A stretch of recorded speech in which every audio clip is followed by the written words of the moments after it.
वअला आलिहि त्तय्यबीन त्ताहिरीन व अस्हाबिहिल हादीनल महदीय्यीन अम्मा बाद फ़अऊज़ु बिल्लाहि मिनश शैतानिर रजीम बिस्मिल्लाहिर रहमानिर रहीम ला तजिदु कौमन युमिनून बिल्लाहि वल यौमिल आखिर युवाद्दून मन हाद्दल्लाह व रसूलहु वलौ कानू आबाअहुम औ अबनाअहुम औ इख्वानहुम औ अशीरतहुम उलाइका कतब फी क़ुलूबिहिमुल ईमान व अय्यदहुम बिरूहिम मिन्हु आमन्तु बिल्लाहि सदक़ल्लाहु मौलानाल अज़ीम व सदक़ रसूलुहुन नबियुल अमीनुल मकीनुल करीम व नहनु अला ज़ालिका लमिनश शाहिदीन वश्शाकिरीन वल्हम्दुलिल्लाहि रब्बिल आलमीन। कुछ कहने और सुनने से पेशतर आइए हम और आप मिलजुल कर इंतहाई खुलूस व मोहब्बत और एहतराम व अकीदत के साथ गुंबद खजरा में आराम फरमाने वाले आका व मौला मदनी ताजदार दोनों आलम के मालिक व मुख्तार सय्यद अबरार व अखियार हुजूर नबी अकरम नूर मुजस्सम सल्लल्लाहु ताला अलैहि वसल्लम की बारगाह में झूम झूम कर दुरूद शरीफ का नजराना पेश करें और पढ़ें अल्लाहुम्मा सल्लि अला सय्यदिना व शफीना व हबीबिना व मौलाना मुहम्मदिन व बारिक व सल्लिम सलातम व सलामन अलैका या रसूल अल्लाह सल्लल्लाहु ताला अलैहि वसल्लम। हज़रात, आज का ये अज़ीमुश्शान प्रोग्राम जो हुजूर शेरे नेपाल के उर्स की मुबारक तकरीब के हवाले से मुनाकिद है, पूरी कामयाबी के साथ ये इजलास अपनी मंजिल की तरफ रवां दवा है। हिंद और नेपाल के मुख्तलिफ हिस्सों से हजारों और लाखों की तादाद में हुजूर शेरे नेपाल के चाहने वाले और उनके दीवाने यहाँ मौजूद हैं। काबिले सद मुबारकबाद हैं उनके शहजादगान, शहजादे हुजूर शेरे नेपाल हजरत अल्लामा मुफ्ती ज़ियाउल मुस्तफ़ा साहब क़िबला दामत फ़यूज़ुहुम सज्जादा नशीन खानकाहे आलिया कादरिया बरकातिया हुजूर शेर नेपाल, उनके छोटे साहबजादे शहजादे हुजूर शेर नेपाल हजरत मौलाना फिदाउल मुस्तफ़ा साहब दामत फ़यूज़ुहुम वो भी तशरीफ फरमा। ये दोनों शहजादे पूरे नेपाल में मसलके आला हजरत की अजीम खिदमत अंजाम दे रहे हैं। ये इदारा जो अजीमुश्शान इदारा है, नेपाल का मरकजी इदारा है, इस इदारे को मेयारी अंदाज में, मुनज़्ज़म अंदाज में ये दोनों भाई कामयाबी के साथ चला रहे हैं और इस इदारे से मसलके आला हजरत की तरबियत व इशाअत हो रही है। हुजूर शेर नेपाल ने जो मिशन छोड़ा था, हुजूर शेर नेपाल ने जो तहरीक छेड़ी थी, हुजूर शेर नेपाल ने पूरी जिंदगी मसलके आला हजरत का जो पैगाम दिया था, उसी पैगाम और उसी मिशन को लेकर हुजूर शेर नेपाल के ये दोनों शहजादे आगे बढ़ रहे हैं और पूरे नेपाल में मसलके आला हजरत की खिदमत अंजाम दे रहे हैं। अल्हम्दुलिल्लाह, नेपाल की सरजमीन पर कोई भी फितना उठता है तो सबसे पहले हुजूर शेरे नेपाल की दरसगाह और हुजूर शेरे नेपाल की खानकाह से ताल्लुक रखने वाली शख्सियत मैदान अमल में आती हैं और उस फितने को मिटाने की कोशिशें करती हैं। और आज तो इस जलसे में नूरुन अला नूर है। हुजूर गुलजारे मिल्लत, मखदूमुल मशाइख, पीरे तरीकत, शहजादे सरकार मसौली, पासबाने मसलके आला हजरत हजरत अल्लामा सैयद शाह मोहम्मद गुलजार इस्माइल वासिती रज़्ज़ाक़ी इस्माइली मद्दज़िल्लहुल आली बनफ़े नफीस तशरीफ फरमा। और हजरत का आना कोई मामूली बात नहीं है। एक एक तारीख के लिए लोग 6-6 महीना साल भर जूतियां रगड़ते हैं, तब भी उनको तारीख नहीं मिलती। लेकिन ये हुजूर शेरे नेपाल की मोहब्बत है कि हुजूर गुलजार मिल्लत उनकी बारगाह में अपनी अकीदतों का खिराज भी पेश कर रहे हैं और उनके जलसे में शिरकत भी फरमा रहे हैं। और अल्हम्दुलिल्लाह हजरत की आमद अब होती रहेगी और आप लोग हजरत के दामन से मुंसलिक होते रहेंगे, क्योंकि हजरत का नेपाल में आना बहुत जरूरी है। हिंदुस्तान में जहां जहां सुलह कुल्लियत सर उठाती है, उसको कुचलने के लिए अली की ये औलाद पूरी कुव्वत के साथ मैदान अमल में आती है और सुलह कुल्लियत के सर को हमेशा हमेशा के लिए कुचल देती है। जहां हजरत हमसे जुड़ने के लिए यूट्यूब पर बरकाती नेटवर्क को सब्सक्राइब करें। अल्हम्दुलिल्लाह हम देख रहे हैं, बहुत करीब से देख रहे हैं, हिंदुस्तान में बेशतर खानकाहें राफिजियत की तरफ माइल हो गई हैं। उनकी खानकाहों से नाम नेहाद मौलाइयत का फितना उठ रहा है। उन खानकाहों से हजरत अमीर माविया की तौहीन हो रही है। लेकिन वो खानकाह जो इन तमाम फितनों को कुचलने के लिए हर वक्त सरगर्म रहती है, वो खानकाह कोई और नहीं बल्कि हुजूर गुलजार मिल्लत की खानकाह। मौलाइयत के खिलाफ गुलजार मिल्लत लड़ रहे हैं। मौला अली की औलाद हैं, लेकिन मौलाइयत से उनको चिढ़ नहीं है, हमको चिढ़ नहीं है। नाम नेहाद मौलाइयत से चिढ़ है जिसमें सहाबा की तौहीन दाखिल हो चुकी है। अल्हम्दुलिल्लाह हम सुन्नी सही अकीदा मुसलमान अगर एक तरफ सहाबा से मोहब्बत करते हैं तो दूसरी तरफ मौला अली की औलाद से भी मोहब्बत करते हैं। तो सच्चे मौलाई हम लोग हैं। हम किसी सहाबी की तौहीन नहीं करते, हम किसी सहाबी की अजमत का इनकार नहीं करते। मौला अली ने जिनकी अफजलियत को तस्लीम किया है, उनकी अफजलियत को हम भी तस्लीम करते हैं। अल्हम्दुलिल्लाह मौला अली ने एक दो बार नहीं, बेशुमार मौकों पर और तन्हाई में नहीं, मजमे आम में बयान फरमाया कि अंबिया और मुरसलीन के बाद इस कायनात में सबसे अफजल हजरत अबू बकर सिद्दीक। मौला अली के इसी रास्ते पर हम लोग चल रहे हैं और अल्हम्दुलिल्लाह हुजूर गुलजार मिल्लत की शान ये है कि खुद ओरिजिनल सय्यद है, सहीहुन नसब सय्यद है। खांटी दूध इंडिया और पाकिस्तान में मिले कि ना मिले, लेकिन एक खांटी सय्यद ओरिजिनल सय्यद यहाँ मौजूद है। लेकिन याद रखो, ये वो सय्यद नहीं है कि अमीर माविया की तौहीन हो तो ये उस तौहीन को बर्दाश्त कर लें। ये वो सय्यद है जो साफ लफ्जों में कहते हैं कि हम औलादे अली होकर भी ये ऐलान करते हैं कि जो अमीर माविया की तौहीन करता है वो हरगिज सुन्नी नहीं हो सकता। बेशक बहुत से सादात को हम सुनते हैं और देखते हैं कि अपनी खानकाहों में कहते हैं कि गुलामों की बात मत करो, आकाओं की बात करो। अहमद रजा हमारे गुलाम थे, मुफ्ती आजम हमारे गुलाम थे, ताजु शरिया हमारे गुलाम थे। इस खानकाह में गुलामों की बात मत करो, आकाओं की बात करो। लेकिन उसी हिंदुस्तान में एक खानकाह ऐसी भी है कि हुजूर गुलजार मिल्लत फरमाते हैं कि हमारे आका हुजूर आला हजरत इमाम अहमद रजा हैं, हुजूर मुफ्ती आजम हैं, हुजूर ताजुश शरिया हैं। हमारे आबा अजदाद की फजीलत तुम क्या बयान करोगे?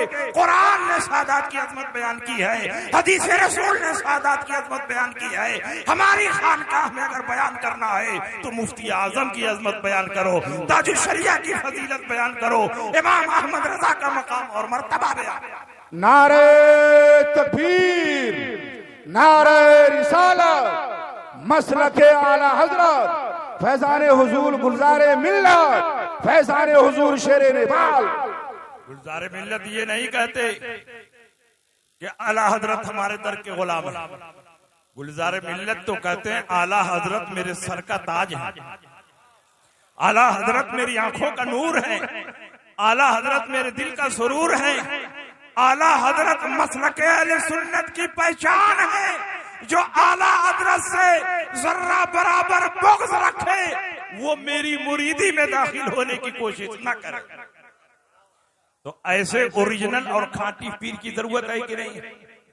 अल्हम्दुलिल्लाह हुजूर गुलजार मिल्लत हजरत अल्लामा ज़ियाउल मुस्तफा साहब दामत फयूज़हुम की गुजारिश पर यहाँ तशरीफ लाए हुए हैं और अल्हम्दुलिल्लाह जब तक आप चाहेंगे हजरत यहाँ तशरीफ फरमा रहेंगे। मेरी तकरीर के बाद नात खानी होगी, तकरीर होगी और हजरत बहुत गौर से जलसे को सुनते हैं और अल्हम्दुलिल्लाह हजरत मुरीद भी फरमाएंगे। खुश नसीब है वो मुसलमान जो हजरत के दामन से वाबस्ता हो जाए। और याद रखो ये फितरों का दौर है, सुलह कुल्लियत का दौर है। बड़े बड़े इदारों के फारिगीन को हम देख रहे हैं कि वो सुलह कुल्लियत के रास्ते पर चल रहे हैं, लेकिन अल्हम्दुलिल्लाह आज भी मसलक आला हजरत के मानने वाले इतनी तादाद में मौजूद हैं कि इन सुलह कुल्लियत के फैलाने वाले मौलवियों को जहां चाहे धूल चटाने की सलाहियत रखते हैं। अल्हम्दुलिल्लाह ये सुलह कुल्लियत फैलाते रहे लेकिन अपने मकसद में कामयाब नहीं हो सकते। मसलक आला हजरत के चाहने वाले हमियाने मसलक आला हजरत इनके सीने पर चढ़कर मसलक आला हजरत का परचम बुलंद करेंगे। नारे रिसालत मसलके आला हजरत फैजाने हुजूर गुलजारे मिल्लत फैजाने हुजूर शेरे नेपाल। ये बताइए कि हुजूर शेरे नेपाल पूरी जिंदगी वहाबियों के खिलाफ लड़ते रहे कि नहीं लड़ते रहे? देवबंदियों के खिलाफ लड़ते रहे कि नहीं लड़ते रहे? शियों के खिलाफ लड़ते रहे कि नहीं लड़ते रहे? बद मजहबों के खिलाफ लड़ते रहे कि नहीं लड़ते रहे? सुलह कुल्लियत के खिलाफ लड़ते रहे कि नहीं लड़ते रहे? तो आज नेपाल की सरजमीन पर सच्चा और पक्का मुसलमान वही है जो हुजूर शेरे नेपाल के मिशन से जुड़ा हुआ है, क्योंकि हुजूर शेरे नेपाल का मिशन ये है कि दुश्मन अहमद पे शिद्दत कीजिए, मुल्हिदों की क्या मुरव्वत कीजिए, गाज में जल जाए बेदीनों के दिल, या रसूल अल्लाह की कसरत। वाह सुभान अल्लाह सुभान अल्लाह सुभान अल्लाह। माशाअल्लाह आप पूरी मजबूती के साथ हुजूर शेरे नेपाल के मिशन पर कायम रहें, उसको मजबूती दें, उसको आगे बढ़ाएं। और ये सुलह कुल्ली जगह जगह ये कहेंगे अरे किसी कलमा गो को बुरा न कहो, किसी कलमा गो को अपनी मस्जिद से न निकालो, किसी कलमा गो को काफिर न कहो। आखिर वो भी तो नमाज पढ़ते हैं, वो भी तो रोजा रखते हैं, वो भी तो हज करते हैं। मैं कहता हूं कि हुजूर अकरम सल्लल्लाहु अलैहि वसल्लम ने मस्जिद नबवी से जिन मुनाफिकीन को निकाला था, बताओ वो कलमा पढ़ते थे कि नहीं पढ़ते थे? नमाज पढ़ते थे कि नहीं पढ़ते थे? और नमाज किसी छोटे मोटे इमाम के पीछे नहीं पढ़ते थे, इमामुल अंबिया के पीछे पढ़ते थे, जिन्होंने मेराज की रात सारे नबियों की इमामत की थी, उनके पीछे नमाज पढ़ते थे। लेकिन उनके दिल में रसूलुल्लाह की सच्ची मोहब्बत नहीं थी, वो नबी के दुश्मनों से साजबाज करते थे। इसलिए अल्लाह वही के जरिए रसूलुल्लाह को मुत्तला फरमा दिया और रसूल पाक ने जुमा की नमाज से पहले खुतबा देते हुए एक एक मुनाफिक को अपनी मस्जिद से बाहर कर पता चला कि उस वक्त नारे रिसालत मसलके आला हजरत फैजान हुजूर गुलजारे मिल्लत फैजान हुजूर शेरे नेपाल सिराजुल फुकहा हजरत अल्लाह मौलाना मुफ्ती शमशाद साहब क़िबला। पता चला कि कलमा पढ़ना उस वक्त तक मुफीद नहीं जब तक उसके दिल में रसूल पाक की सच्ची मोहब्बत न हो। कलमा पढ़ना उस वक्त तक मुफीद नहीं जब तक तमाम जरूरियात दीन को तस्लीम न कर ले। वहाबी भी कलमा पढ़ते हैं, देवबंदी भी कलमा पढ़ते हैं, नेचरी भी कलमा पढ़ते हैं, कादियानी भी कलमा पढ़ते हैं, शमानियाजी भी कलमा पढ़ते हैं, मगर उसी के साथ ये जरूरियात दीन का इनकार भी करते हैं। जो कलमा पढ़े और जरूरियात दीन में से किसी अमरे जरूरी का इनकार करे वो हरगिज हरगिज मुसलमान नहीं है। और आज से 1450 साल पहले हजरत सिद्दीक़ अकबर ने इसी मसलक को दुनिया के सामने पेश किया था। और 1400 साल के बाद दुनिया ने उसी को मसलके आला हजरत के नाम से जाना और पहचाना। जब अल्लाह के नबी का विसाल हुआ, कुछ लोग ज़कात के मुनकिर हो गए, ज़कात की फर्जियत का इनकार कर बैठे। हजरत सिद्दीक़ अकबर ने फरमाया, जो नमाज और ज़कात में फर्क करे मैं उससे जिहाद करूंगा। हजरत उमर इब्ने खत्ताब ने फरमाया कि आप इनसे जिहाद कैसे करेंगे, ये तो कलमा पढ़ते हैं। और रसूल पाक ने फरमाया है, मन क़ाला ला इलाहा इल्लल्लाह फ़क़द दख़लल जन्नह, जो ला इलाहा इल्लल्लाह पढ़े वो जन्नती है। तो आप कैसे इसलिए जिहाद करेंगे? हजरत सिद्दीक़ अकबर ने फरमाया, रसूल पाक ने ये भी फरमाया है, मन क़ाला ला इलाहा इल्लल्लाह फ़क़द असम मिन्नी मालहु व दिमाअहु इल्ला बिहक़्क़िल इस्लाम। जिसने ला इलाहा इल्लल्लाह पढ़ लिया उसने अपनी जान महफूज कर ली, अपना माल महफूज कर लिया, इल्ला बिहक़्क़िल इस्लाम। लेकिन जहां हक़ इस्लाम आएगा वहां जान भी ली जाएगी और माल भी लिया जाएगा। ज़कात हक़ इस्लाम है, जो ज़कात की फर्जियत का इनकार करे उसकी जान भी ली जाएगी और उसका माल भी लिया। बताओ, मुनकिरीने ज़कात कलमा पढ़ते थे कि नहीं पढ़ते थे? नमाजें पढ़ते थे कि नहीं पढ़ते थे? रोजा रखते थे कि नहीं रखते थे? ज़कात की फर्जियत के मुनकिर हुए तो ये सारी इबादतें उनके मुंह पर मार दी गई, क्योंकि ज़कात ये जरूरियाते दीन में से है, नमाज जरूरियाते दीन में से है, नबी की मोहब्बत जरूरियाते दीन में से है, नबी को जमाने के एतबार से आखिरी नबी मानना ये जरूरियाते दीन में से है, नबी के इल्म को चौपायों और पागलों से तशबीह देना ये नबी की तौहीन है और नबी की ताज़ीम ये ज़रूरियात दीन में से है। इसलिए ये सारे फिरके अगर नमाज पढ़ते हैं, रोजा रखते हैं, कुरान की तिलावत करते हैं, हज और ज़कात अदा करते हैं, मगर उसके बावजूद भी ये मुसलमान नहीं है, क्योंकि ये ज़रूरियात दीन के मुनकिर है। और याद रखो, जो बदमज़हबों से लड़ता है उसकी इज्जत कम नहीं होती, अल्लाह ताला उसकी इज्जत बढ़ा देता है। हुजूर शेर पाक पूरी जिंदगी बदमज़हबों से लड़ते रहे, उनके खिलाफ फतवे देते रहे, उनके खिलाफ तहरीरें लिखते रहे। अल्लाह ने उनकी इज्जत में कोई कमी नहीं की। जब से हुजूर शेर नेपाल इस दुनिया से गए तो लाखों लाख का मजमा उनकी नमाज जनाजा में हाजिर था। ये इस बात की दलील है कि हुजूर शेर नेपाल ने रसूलुल्लाह के दुश्मनों से मुकाबला करके रसूलुल्लाह को राजी कर लिया है, अल्लाह को राजी कर लिया। नारे तकबीर, नारे रिसालत, मसलके आला हजरत फैजान हुजूर गुलजार मिल्लत, फैजान हुजूर शेर नेपाल हजरत मुफ्ती शमशाद साहब क़िबला। आज बहुत से मौलवियों को देखा जाता है बदमज़हबों के खिलाफ उनकी जबान नहीं खुलती, सुलेकुल्लियों के खिलाफ वो तकरीर में कुछ नहीं बोलते, वहाबियों देवबंदियों की मजलिसे निकाह में पहुंचकर निकाह भी पढ़ा देते हैं और उसके बाद दुनिया भर की तावीलें करते हैं। ऐसे लोग मौलवी नहीं है, मौलवियत के नाम पर बदनुमा दाग है। ऐसे लोग शैतान के एजेंट और दलाल है, मसलके आला हजरत के तर्जमान नहीं है। जो वहाबियों से मेल जोल रखे वो हमारा कायद नहीं हो सकता, जो वहाबियों की मजलिस में पहुंचकर उनका निकाह पढ़ाए वो हमारा काजी नहीं हो सकता।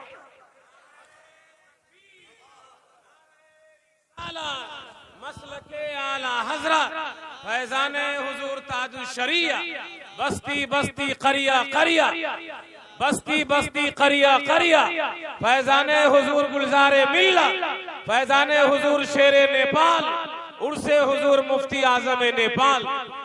याद रखिए, दुनिया में बड़े बड़े फुक़हा और मुहद्दिसीन गुजरे, लेकिन इमाम अहमद इब्ने हंबल को अल्लाह ने वो इज्जत अता फरमाई, वो शान और शौकत अता फरमाई कि उनके जमाने वाले उनकी इज्जतों तकरीम को देखकर हैरत में पड़ गए। उसकी वजह क्या है? इमाम अहमद इब्ने हंबल अपने दौर के अजीम मुहद्दिस और फकीह थे। और उस दौर में बड़े बड़े फुक़हा और मुहद्दिसीन थे, लेकिन इमाम अहमद इब्न हम्बल को अल्लाह और रसूल की बारगाह में मकबूलियत मिली है तो मुअतज़िला से टक्कर लेने की वजह से मिली है, मुअतज़िला के खिलाफ फतवा लिखने की वजह से मिली है, और उस फतवे को लिखने की वजह से इमाम अहमद इब्न हम्बल ने जो जुल्म और सितम बर्दाश्त किया है, उसके नतीजे में अल्लाह ने उनको वो इज्जत अता फरमाई कि आपकी नमाज जनाजा में 1-2 हजार नहीं बल्कि 25 लाख मुसलमानों ने शिरकत की। आप तारीख उठाकर देखो, हो सकता है आप कहेंगे मुबालगा कर रहे हैं। मुल्ला अली कारी ने मिरकात शरह मिशकात के शुरू में चारों इमामों के हालात को तफसील से बयान किया है। उसी में इमाम अहमद इब्न हम्बल के हालात को भी बयान फरमाया। जब मुअतज़िला का फितना पैदा हुआ और बादशाह वक्त ने मुअतज़िला की हिमायत की और मुअतज़िला के बेशुमार बातिल अकायद और नजरियात थे, उन्हीं अकायद और नजरियात में से एक बातिल अकीदा यह भी था कि जैसे जमीन मखलूक है, आसमान मखलूक है, चांद और सूरज मखलूक है, वादियों कोसार मखलूक है, माज़अल्लाह उसी तरह कुरान भी मखलूक है। अब आप बताओ कि अगर कुरान को मखलूक माना जाए तो जो मखलूक होगा हादिस होगा, जो हादिस होगा मिटने वाला होगा, तो क्या अल्लाह का कलाम मिट सकता है? क्या अल्लाह का कलाम फना हो सकता है? जिस तरह अल्लाह अज़ली और अबदी है, उसी तरह अल्लाह का कलाम भी अज़ली और अबदी है। जो अल्लाह के कलाम को हादिस और मिटने वाला बताए वो सब कुछ हो सकता है, मगर वो अहले सुन्नत नहीं हो सकता। उस दौर में बड़े बड़े उलमा थे, बड़े बड़े मुहद्दिसीन थे, बड़े बड़े वाइज़ीन थे, लेकिन मुअतज़िला से टकराने की किसी को जुर्अत न हुई, इसलिए कि मुअतज़िला की पुश्तपनाही करने के लिए खलीफा बगदाद मौजूद थे। उसने शाही फरमान जारी किए, मुअल्लिमीन अपने बच्चों को कुरान पढ़ाएं तो ये अकीदा भी पढ़ाएं कि कुरान मखलूक है। माज़अल्लाह हजरत इमाम अहमद इब्न हम्बल ने दरबार शाही में खड़े होकर फतवा जारी फरमाया, अल कुरान कलामुल्लाह गैर मखलूक, कुरान अल्लाह का कलाम है, मखलूक नहीं है। जो कुरान को मखलूक मानता है उसका इस्लाम से कोई ताल्लुक नहीं। हजरत इमाम अहमद इब्न हम्बल गिरफ्तार कर लिए गए, हाथों में हथकड़ियां, पैरों में बेड़ियां डाल दी गई, सलाखों के पीछे डाल दिया गया। बादशाह वक्त ने बार बार कहा कि सिर्फ जबान से कह दीजिए कुरान मखलूक है, आपको छोड़ दिया जाए। लेकिन इमाम अहमद इब्न हम्बल आज के मौलवी नहीं थे, बल्कि वो रसूलुल्लाह के इश्क में फना थे। वो रुखसत पर अमल करने वाले नहीं थे, वो अजीमत पर अमल करते हुए अपनी जान को कुर्बान करने वाले थे। आपने फरमाया, जब तक मेरे जिस्म में खून का आखिरी कतरा मौजूद है, मैं यही ऐलान करता रहूंगा कि कुरान मखलूक नहीं, अल्लाह का कलाम है। जो कुरान को मखलूक कहता है उसका इस्लाम से कोई ताल्लुक नहीं। जेल खाने में तो डाल दिया गया, लेकिन ये भी अल्लाह वालों की शान देखो कि जेल खाने में गए जितने यहूदी थे सब मुसलमान हो गए, जितने ईसाई थे सब मुसलमान हो गए, जितने फासिको फाजिर थे आपके हाथ पर ताइब होकर आपके मुरीद बन गए। बादशाह ने सोचा कि अगर कुछ दिन और जेल खाने में रहेगा तो काया पलट जाएगी, मेरा तख्ता उलट देगा। उनकी शान यह है कि उन्होंने अल्लाह के दीन के लिए अपने आप को खतरे में डाला, तो अल्लाह ने हर काम पर, हर मकाम पर उनकी इज्जत की हिफाजत की। इमाम अहमद इब्न हम्बल जब चाहते जेल खाने से बाहर हो जाते, पहरा लगा होता, संतरी खड़े होते, दरवाजे पर बड़े बड़े ताले होते, लेकिन जब चाहते आप जेल से बाहर हो जाते, बगदाद के चौराहे पर स्टेज लगाकर तकरीर करते और कुरान की अजमत बयान करते। लोग कहते, संतरियों और फौजियों से कहते कि तुम किनकी निगरानी कर रहे हैं? वो कहते अहमद इब्न हम्बल की निगरानी कर रहे हैं। कहा अहमद इब्न हम्बल जेल खाने में मौजूद है? कहा मौजूद है। झांक कर देखते तो इमाम अहमद इब्न हम्बल वहां भी होते, हाथों में हथकड़ियां, पैरों में बेड़ियां। कहा अब तुमने जेल के अंदर देख लिया, अब आओ बगदाद के शाहराह और चौराहे पर देखो।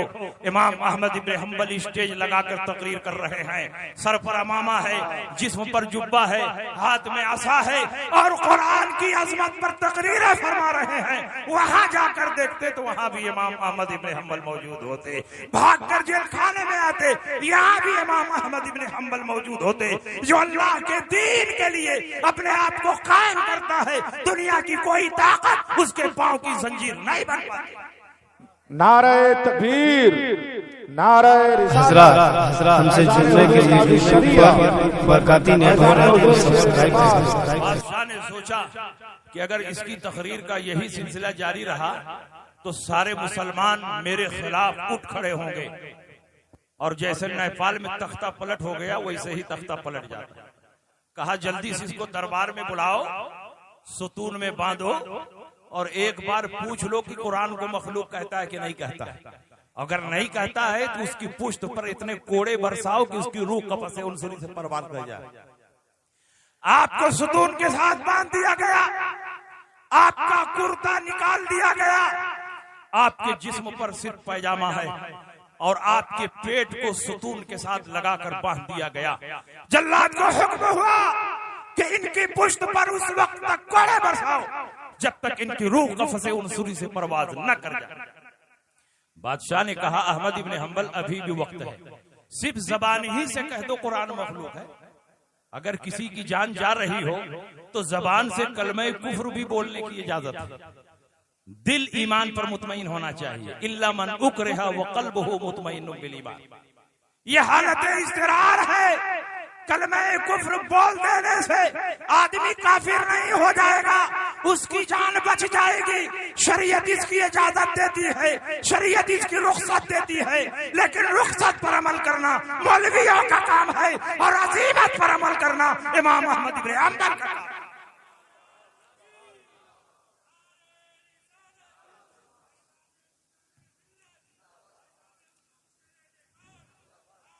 इमाम अहमद इब्न हम्बल से पूछा गया कि तुम कुरान को मखलूक मानते हो कि नहीं? सिर्फ जबान से कहे।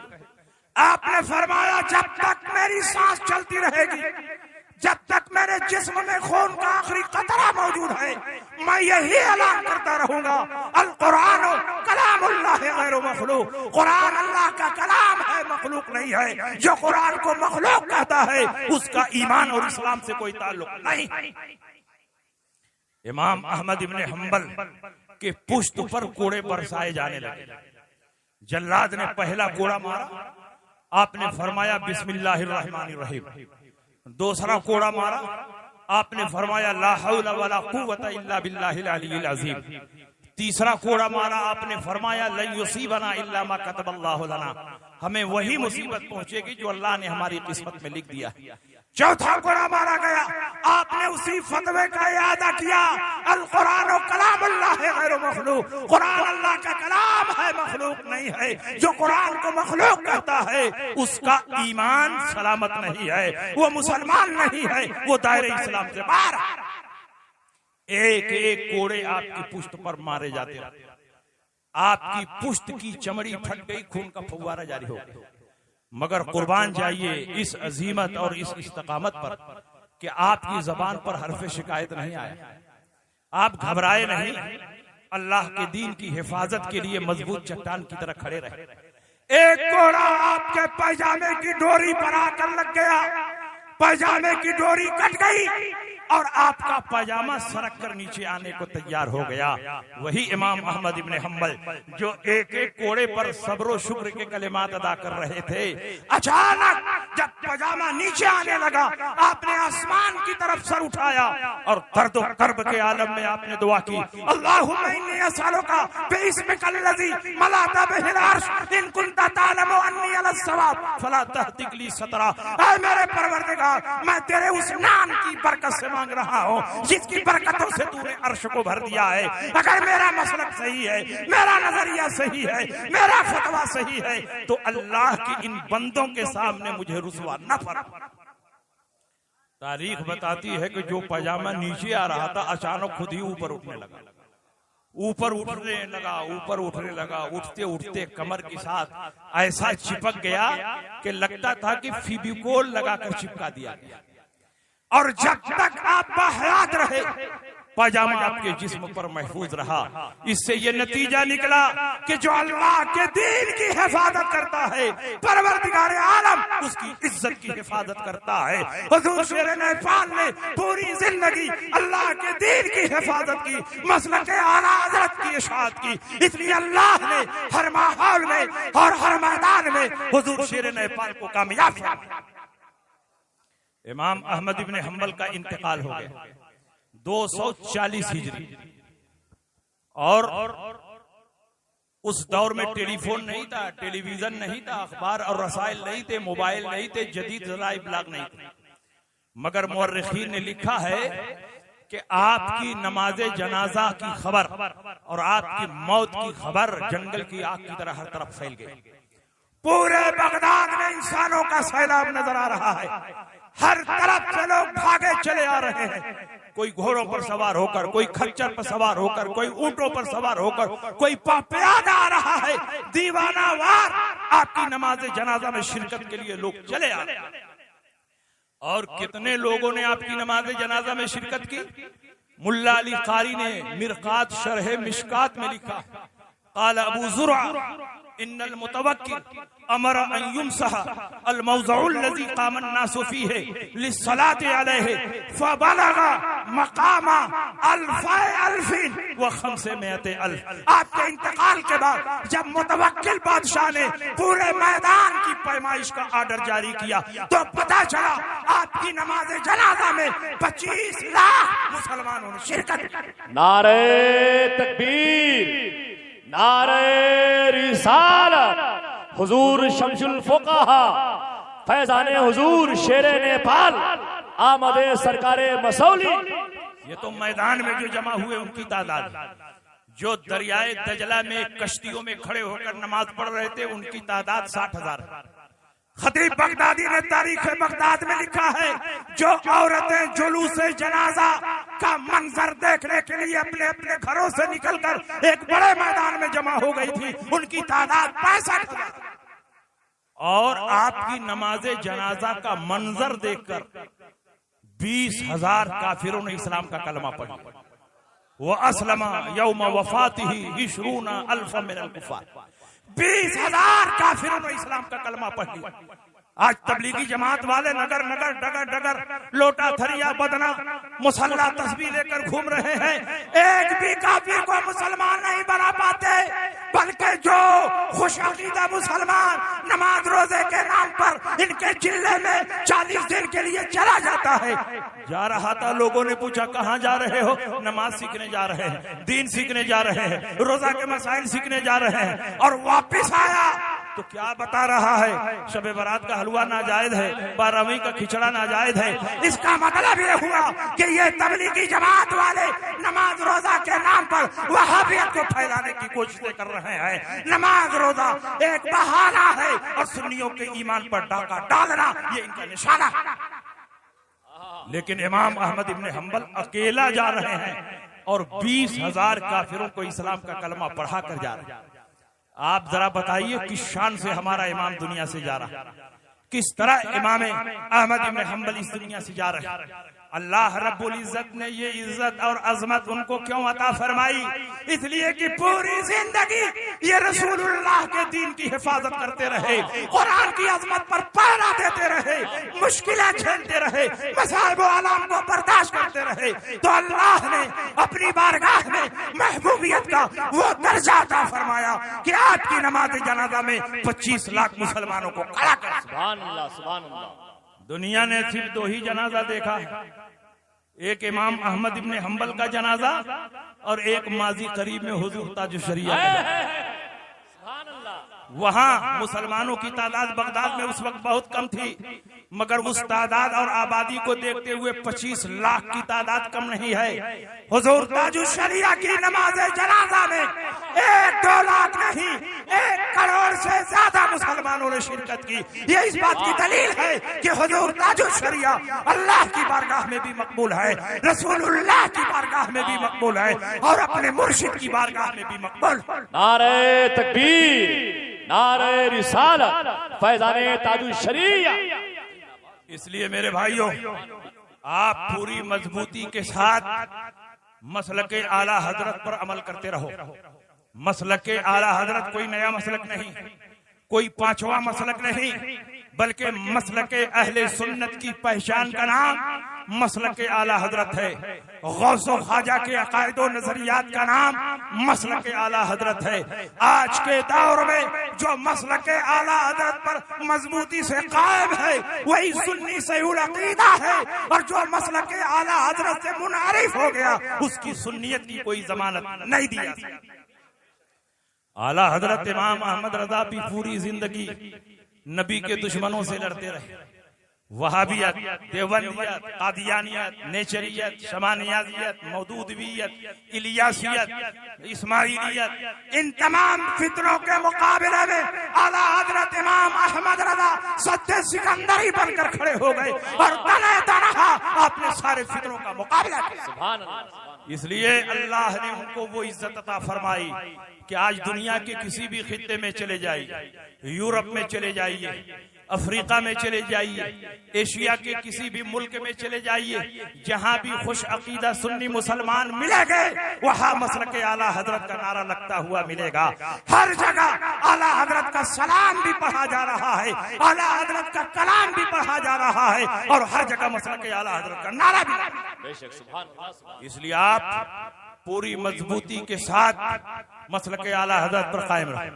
और आखिरी बात मैं कह दूं, मसलके आला हजरत आपसे डिमांड करता है, मसलके आला हजरत आपसे मुतालबा करता है, दीन के दुश्मनों से दूरी इख्तियार करो और अल्लाह और रसूल के चाहने वालों की दोस्ती इख्तियार करो। जो लोग अल्लाह और रसूल के दुश्मनों से दोस्ती करते हैं वह हरगिज हरगिज मुसलमान नहीं हो सकते। ये मैं नहीं, कुरान कह रहा है, ला तजिदु कौमन युमिनून बिल्लाहि वल यौमिल आखिर युवाद्दून मन हाद्दल्लाह व रसूला। ऐ नबी, आप नहीं पाएंगे ऐसे लोगों को जो अल्लाह पर और यौमिल आखिरत पर ईमान रखता है वो अल्लाह और रसूल के दुश्मनों से दोस्ती करे। वो दुश्मन अपना बाप क्यों न हो, अपना बेटा क्यों न हो, अपना भाई क्यों न हो, अपने कुंबे और कबीले का क्यों न हो, जो लोग अल्लाह और रसूल के दुश्मनों से दोस्ती नहीं करते ये वो सच्चे और पक्के मुसलमान हैं कि उनके दिलों में अल्लाह ने ईमान को रासिख फरमा दिया है और रूहुल कुद्स के जरिए उनकी ताईद और हिमायत फरमाई। इसलिए आप पूरी मजबूती के साथ मसलके आला हजरत पर कायम रहो और सुलह कुल्लियत को फरोग देने वाले मौलवियों से आप होशियार रहो। इन्हीं बातों के साथ मैं आपके दरमियान से रुखसत हो रहा हूँ। लहद में इश्क रुखे शह का दाग लेके चले, अंधेरी रात सुनी थी चिराग लेके चले, तेरे गुलामों का नक्शे कदम है राहे खुदा, वो क्या बहक सके जो ये सुराग लेके चले। वाखिर दावाना अनिल हम्दुलिल्लाहि रब्बिल आलमीन।